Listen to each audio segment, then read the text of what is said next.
చాడీలు చెప్పే జింక. చోటు జింకకి ఇక్కడి మాటలు అక్కడ చెప్పడం అంటే చాలా సరదాగా ఉండేది. ఒకరోజు ఒక నక్క తన పిల్లతో మాట్లాడుతూ ఉండడం ఆ జింకకు వినిపించింది. చూడన్నా, నువ్వు ఆ కొండపైకి వెళ్ళకు. నీకు నేనెన్నిసార్లు చెప్పాను అక్కడికి వెళ్ళొద్దని. అక్కడ ఒక భయంకరమైన నక్కుంటుంది. నీకు తెలుసా, ఒకవేళ దాని చూపు నీ మీద పడిందంటే ఏం జరుగుతుందో? అది నిన్నస్సలు ప్రాణాలతో వదలదు. అమ్మా, అలా అయితే నేను ఈరోజు నాన్నని నాతో పాటు అక్కడికి తీసుకెళ్తాను. నాన్న దాన్ని చంపేస్తాడు. అప్పుడు నేను రోజు అక్కడికి వెళ్ళొచ్చు కదా. కాదు నాన్న, అది చాలా ప్రమాదకరమైంది. ఒకసారి మీ నాన్న దాన్ని ఎదుర్కొన్నాడు కూడా. అది మీ నాన్నని చితకబాదింది కూడా. దాన్ని ఎదిరించలేక మీ నాన్న క్షమాపణ అడిగారు. అప్పుడు మీ నాన్నని ప్రాణాలతో వదిలిపెట్టింది. నిజంగా తను అంత భయంకరమైనదా? అలాగే అమ్మా, నేను ఇంకెప్పుడు ఆ కొండపైకి వెళ్ళను. ఆ పిల్ల మాట విని నక్క చాలా సంతోషించింది. జింక దాక్కుని వాటి మాటలు మొత్తం వినేసింది. దాంతో అది అక్కడ్నుండి బయలుదేరి వెళ్లి ఒక్కొక్క జంతువుకి ఈ విషయం చేరవేసింది. నక్క భర్త ఇంకో నక్కతో దెబ్బలు తిని వచ్చిందని అందరికీ చెప్పేసింది. నక్క భర్త అడవిలో తిరుగుతూ ఉండగా అక్కడున్న జంతువులన్నీ చూసి నవ్వుతూ ఉండేవి. ప్రతి జంతువు ఒకటే మాట అనేది, అది వేరే నక్కతో దెబ్బలు తినొచ్చిందని.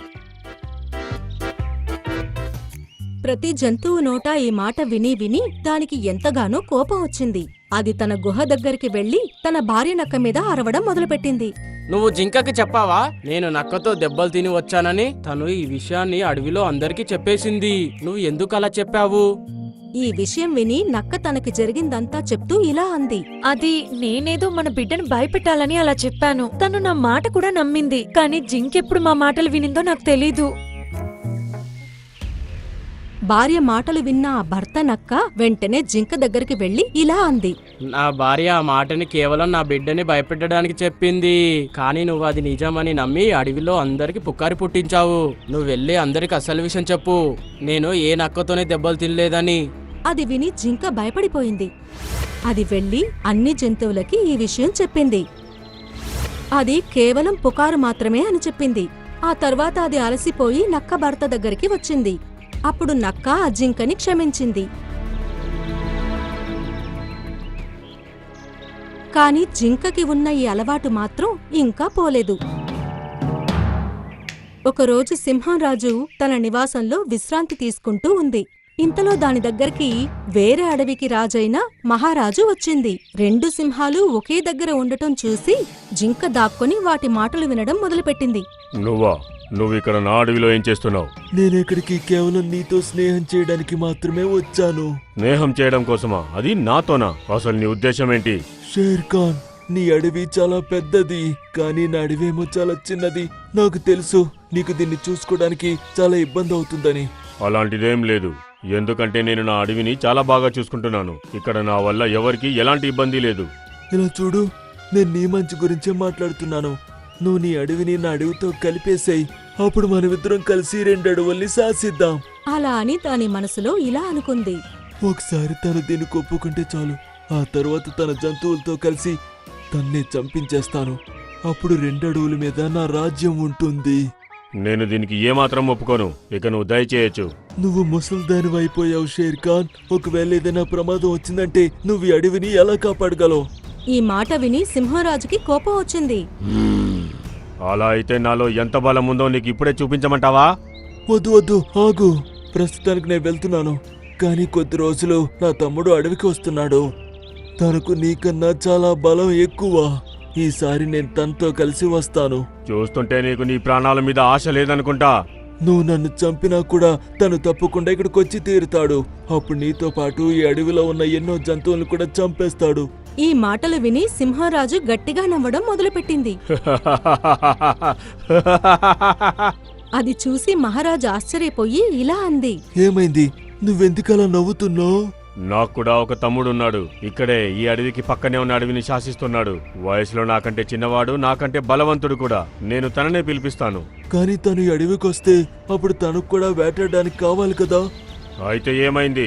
మీ తమ్ముడు వచ్చినా కూడా ఏ కారణం లేకుండా నా అడవిలో ఉన్న జంతువులన్నిటినీ చంపుకు తింటాడు. దాని బదులు నేను నా తమ్ముడినే ఇక్కడికి పిలిపిస్తాను. తను రోజుకి కేవలం 3 జంతువులు చొప్పున వేటాడతాడు. ఇక్కడ కూడా అలాగే చేస్తాడు. నిన్ను ఇప్పటికిప్పుడే చంపేస్తాను. మీ తమ్ముడు రావడానికి సమయం పడుతుంది. నీ తమ్ముడు వచ్చేలోపే నా తమ్ముడు ఈ అడవికి వచ్చేసుంటాడు. అరేరే వద్దు మహారాజా, నేను కేవలం నిన్ను భయపెట్టడానికి మాత్రమే అలా అన్నాను. నాకు ఏ తమ్ముడు లేడు. నేను వెళ్ళిపోతున్నాను. అలా అని అది అక్కడి నుండి పారిపోయింది. రోజు 3 జంతువుల్ని వేటాడటమా? ఈ విషయం మిగతా జంతువులకి తప్పకుండా చెప్పాల్సిందే. అలా అని జింక అక్కడి నుండి పరుగులు పెడుతూ వెళ్లి ఈ విషయం అడవిలో ఉన్న జంతువులన్నిటికీ చెప్పడం మొదలుపెట్టింది. అది జంతువుల దగ్గరికి వెళ్లి అందరికీ ఇదే విషయం చెప్పేది. షేర్ఖాన్ తన తమ్ముణ్ణి ఈ అడవికి పిలుస్తుందంట. ఈ అన్నా తమ్ముడు ఇద్దరూ కలిసి రోజు 3 జంతువుల్ని వేటాడతారంట. అలా అయితే కొన్ని నెలల్లోనే అడవి మొత్తం నాశనమవుతుంది. అప్పుడు జంతువుల మనసులో భయం మొదలయ్యింది. జంతువులన్నీ అడవిని వదిలి వెళ్లాలని నిర్ణయించుకున్నాయి. సాయంత్రం అయ్యేసరికి అడవి మొత్తం ఖాళీ అయిపోయింది. సాయంత్రం పూట సింహరాజు వాకింగ్కి వెళ్ళినప్పుడు దానికి అడవిలో ఒక్క జంతువు కూడా కనిపించలేదు. చెరువు దగ్గర కూడా దూరం వరకు ఏ జంతువు కనిపించలేదు. ఇప్పుడు దానికి కంగారు మొదలయ్యింది. నిజంగా షేరు తన తమ్ముడిని ఇక్కడికి పిలిపించి జంతువులన్నిటి మీద దాడి చేయించాడా ఏంటి? ఒక్కరు కూడా కనిపించడం లేదు.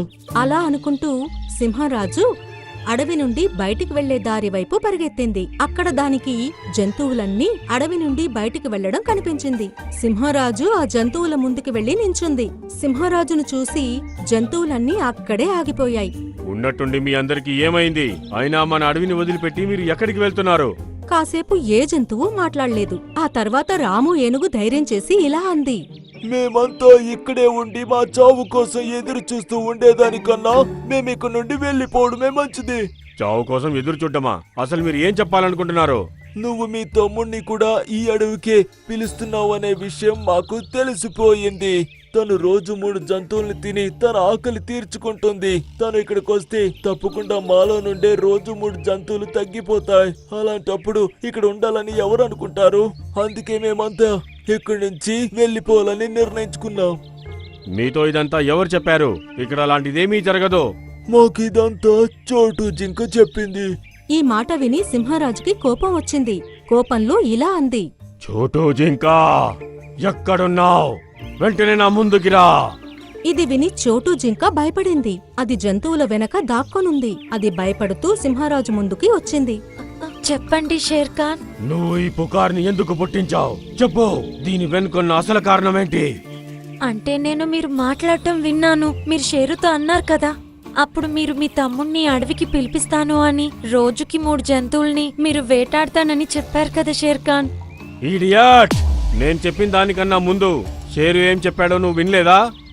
వాడు తన తమ్ముణ్ణి పిలిపించి ఈ అడవి మీద దాడి చేయించాలన్న పథకం వేశాడు.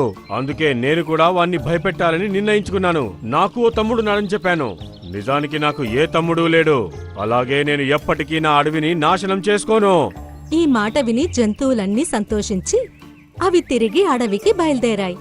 చోటు జింక, రాబోయే ప్రమాదాల నుండి అప్రమత్తంగా ఉండడం చాలా మంచిది.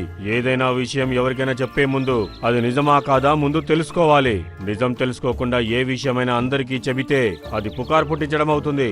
అలా పుకార్లు పుట్టించడం వల్ల ఎప్పుడూ నష్టమే జరుగుతుంది. ఈ మాట విని జింకకి తెలివి వచ్చింది. ఇంకా ఆ రోజు తర్వాత తను పుకార్లు పుట్టించే అలవాటుని శాశ్వతంగా వదిలేసింది.